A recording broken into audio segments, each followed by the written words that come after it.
Welcome to Zwida Media. If you're new to this channel, please subscribe. Don't forget to like, comment, and share. Here's a new video for today.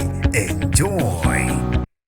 Ukhalise abaningi inkaka yomculo kaMaskandi uShwi mantombazane kwi-interview abenayo nombuso wamaciko lava zekhona amagama avele ashiya abalandeli bephelele futhi belahlekelwe ithemba. Nginibingelele ngiphinde nginamukele kuphina kuphi lanibolo khona le video. Mangoqala sijonele likhasi wamwelekele igama lami ngusibonga konke wakandwanda Mothanda ungangibiza intatheli ka-YouTube. Ushiya abalandeli nabathandi bakhe umculo kaMaskandi uShwi owayecula noMtekhala bemangele emva kwamagama awakhiphile kwi-interview abenayo nombuso wamaciko. Abantu bebejabulele ukufika kukaShwi kanye nomthwalo usobhokweni kule interview abemenye kuyona kumbuso wamaciko ezoyiphendulela ukuthi ngabe yini eyabaxabanisa noMtekhala njengoba kukwavele indaba zokuthi abasabhekani nangalikhala. uShwi uvele waveza amagama atshengisile nje ukuthi abasophinde besebenze endawonye. Uqale ngokuthi ke into baxabanisile indaba yezezimali. uShwi mantombazane ebuzwa ukuthi kusengenzeka na